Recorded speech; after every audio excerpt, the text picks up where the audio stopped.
All right, today we are uncorking the story of one of the world's most aromatic and honestly most resilient white wine grapes, Viognier.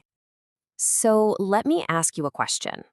What if one of the world's most incredible white wines just almost completely vanished?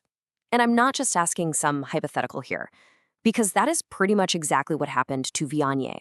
It's a grape with a seriously dramatic story of survival. Okay, so to really get Viognier, we've got to go back in time.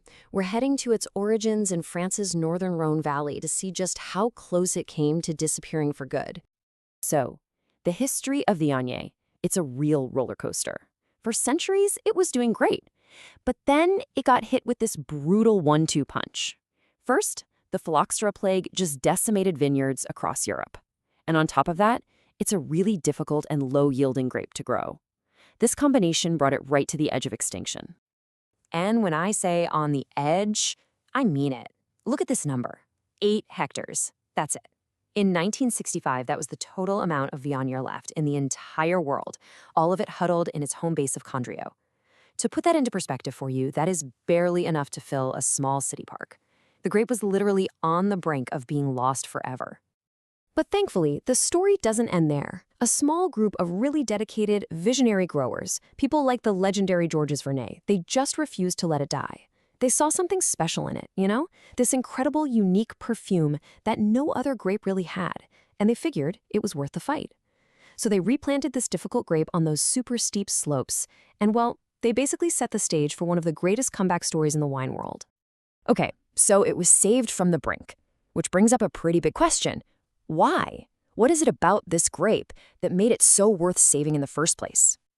First off, it's all about the aroma. I mean, Viognier is just this explosion of smells in the best way possible. It's like sticking your nose right into a garden. You get these beautiful white flowers, think jasmine, honeysuckle, and then this wave of perfectly ripe stone fruits like apricot and peach.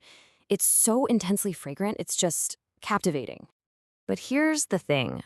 The aroma is really only half the story. The other key piece of the puzzle is its texture. You'll hear this word unctuosa or unctuous used to describe it.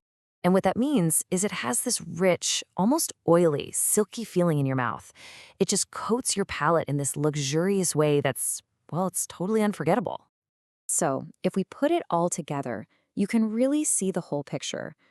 The flavor profile is dominated by that ripe stone fruit and those floral notes, right? But it's all held together by that signature creamy texture. And then you've got just a little hint of spice and minerality in there to keep things interesting. It's the whole package. So after this amazing revival in France, word started to get out. Winemakers from all over the world got inspired. They started planting Viognier in their own vineyards, and that's what really kicked off this global renaissance for the grape. And this is where the story gets really fun, because Viognier is a grape that totally changes depending on where it's grown. Back in its cool continental home in Condrieu, France, it's super elegant with a lot of minerality.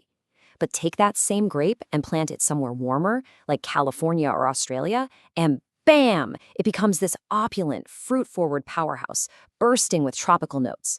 Same grape, completely different personalities.